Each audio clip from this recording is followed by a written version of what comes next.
The final game for these two teams in this year's Rugby Championship. Could Australia get the win and keep the current balance with each team beating each other so far throughout this year's championship?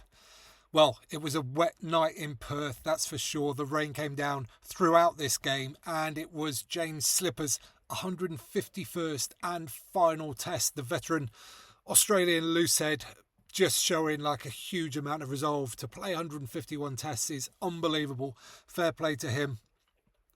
Now, this game got off to an interesting start as Big Will Skelton, much talked about during the Lions series for bringing that niggle, bringing that edge. He won a penalty in the first minute, but it was reversed by referee Matt Carley as he slapped down a Kiwi player after winning the ball. Setting his stall out early, Matt Carley, he wanted to see a disciplined game today, but there were quite a lot of penalties throughout this game, and it varied at certain times depending who got the benefit.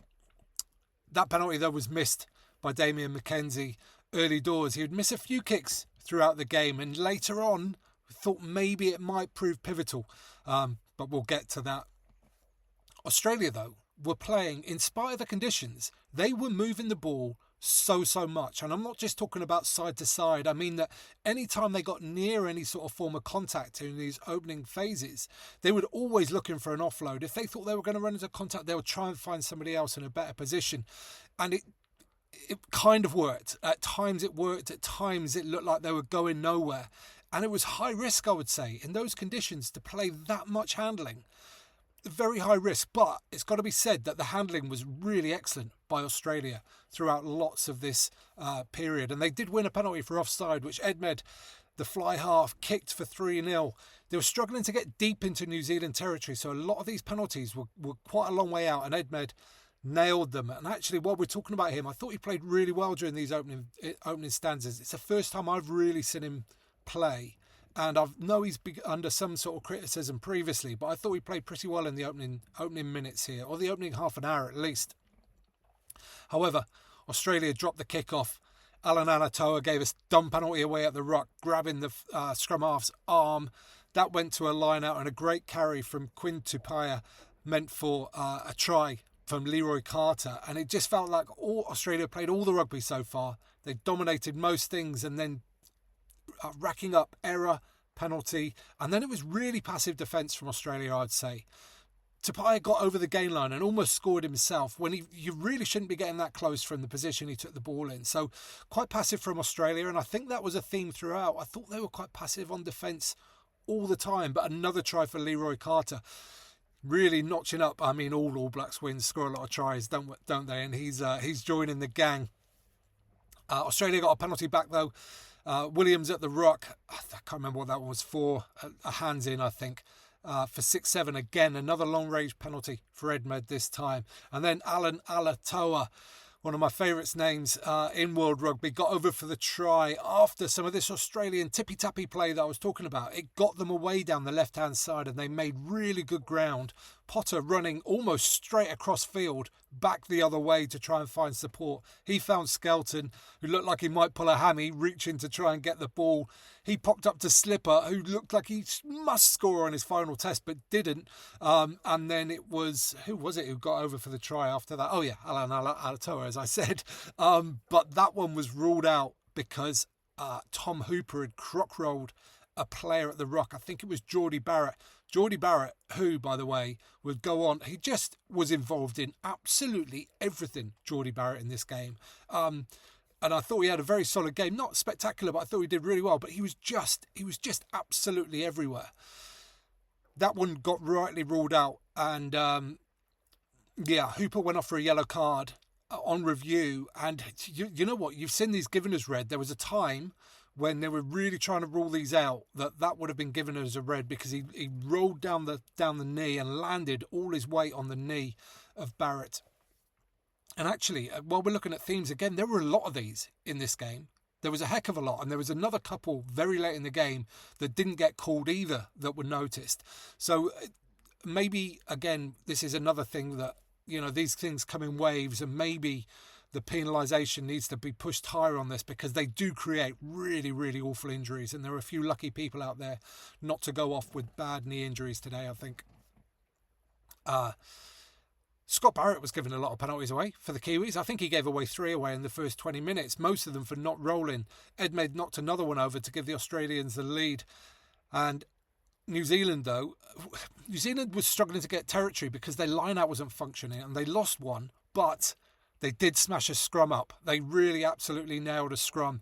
And that was another theme in the game. New Zealand's line-out looked messy. It looked like they weren't confident, but their scrum really sort of made up for that in terms of set-piece play.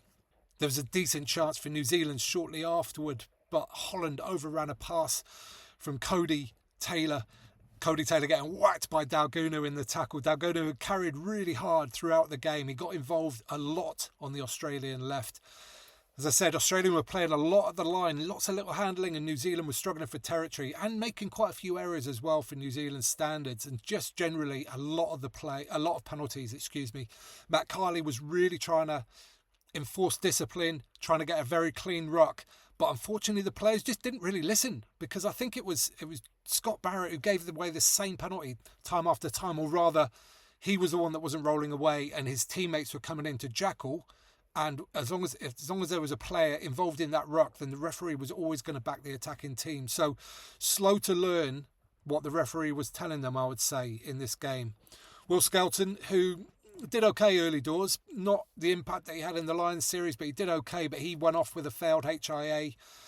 Quintupaya got a try after 33 minutes, and this was after New Zealand stole a line out deep in their own territory. They moved it wide. Geordie Barrett grubbed through, and as he went, he chased after the ball. I think it was Harry Potter came across and juggled it straight into Geordie Barrett's head. He headed it through. Quintupaya ran on, grabbed the ball for a try, and I'm told it's called a Falcon, that assist, the Falcon assist with the headbutt there.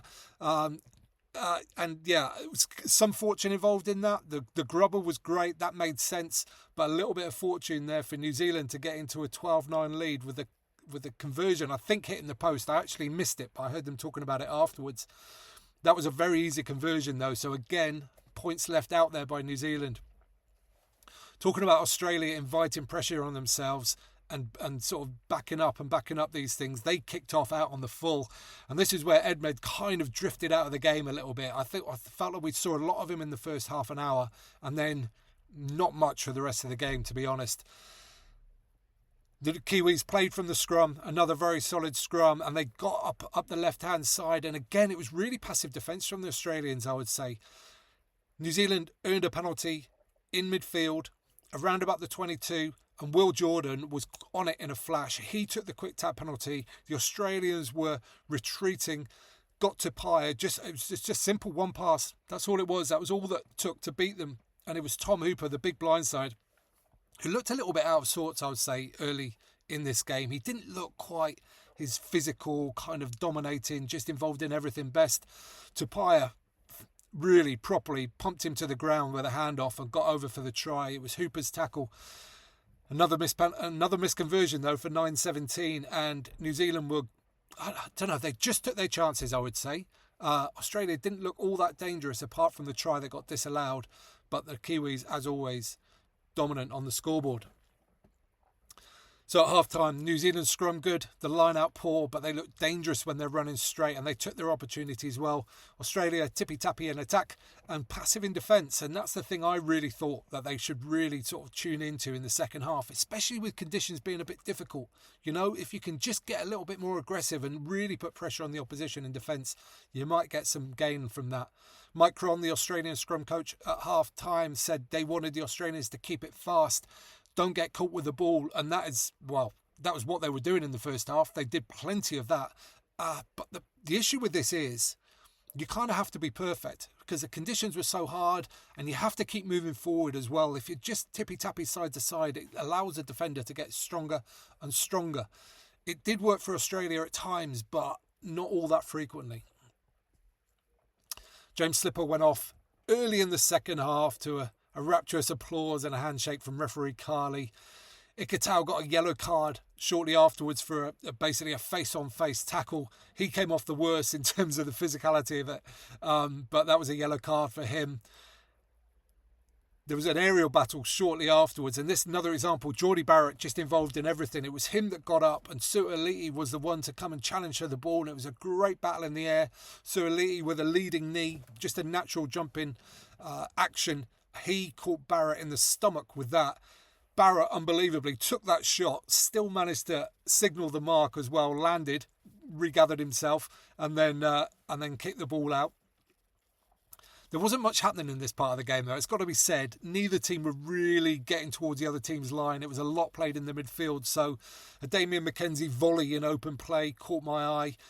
Jorgensen kicked dead from that. And again, it's these little things, these little moments, especially in games like this when the differences are so narrow. If you kick the ball dead, it's such a sort of big change in momentum. And again, just a minute later, Australia really desperately trying to get back in the game, but they lost their own line out, and then they kicked the ball out on the full. I think it was the scrum half who kicked that one out on the full. And it's just huge momentum shifts in the game that they really couldn't afford. They had to get all these little details perfect to get in. Valentini then stuck in a high shot, and this was a pretty solid wrist to the head. Again, Geordie Barrett. It's always Geordie Barrett. But that made the score 20 points to 9, and it really felt like the game was out of reach for Australia at that point. But they did get back. They did get an opportunity in a line-out drive. They got a penalty advantage, and eventually Ikitau just literally picked the ball up or pushed it along the line almost. It was only inches short. He got the try for 14-20, but the conversion hit the post again. Difference between 4 and 6 points at this stage of the game is not huge. But, you never know exactly what's going to happen. There was a pause in play shortly afterwards, and Have You Ever Seen the Rain came over on the tannoy, and the crowd, always Southern Hemisphere crowds, love singing that song, and it was a lovely rendition of that one, which was the highlight of that part of the game for me. New Zealand got another penalty shortly afterwards for 23-14, and then, after Australia had got themselves back to within a score, to concede a penalty so soon afterwards, I think it was Edmed who was done for holding the ball on the floor. It just took the fizz out of them. That was when, me as a neutral, that was when I was hoping, right, okay, Australia, get down there, do something good, just keep that pressure, keep that momentum, keep the crowd in it, and concede a penalty and get back out to a 9-point game. Some nasty knee twists in the final moments of this game. Will Jordan had a nasty one where he looked like he might be in trouble, but got up and carry on. Cortez Retima was caught in a ruck as well. Again, another croc roll, players rolling down opposition players' knees, and that looked like a nasty one as well. Another bad injury as well towards the end as Josh Fluke got properly knocked out by Geordie Barrett. Again, Geordie Barrett just constant in this game. He was up and away though, so hopefully he'll get a full recovery. But that was a nasty one. I think he caught Geordie Barrett's hip as he was trying to make a tackle. And the Kiwis managed to turn that pressure into points with George Bauer, the reserve Lucid, getting driven over in the last minute for 14-28. And this is the first 2-game win. So New Zealand beating Australia twice is the first 100% record in this championship. But it was the 11th straight win for the All Blacks over the Wallabies. 11 straight. Now, the thing is about the Bledisloe Cup is it's much easier to retain than it is to win. But you can't argue with 11 straight wins. They've won it all, and it's been a long, long time now. 23 years, I think, since the Wallabies have held it. It's a long, long time. So, good win by the All Blacks. I would say the big difference was taking their chances. They really took their chances when they had them, and they didn't back up error on top of error. If they made one, then they typically didn't make another, whereas Australia would be like error, penalty, lazy defence or something like that, and that was what allowed the Kiwis to get this win. Alrighty, that's what I think, but let me know what you think down in the comments down below, and I'll join you there for a friendly conversation. Give this video a thumbs up while you're down there if you don't mind. It helps other great rugby fans just like you find it, and you can subscribe there. You can watch that one next, and don't forget to get out and play.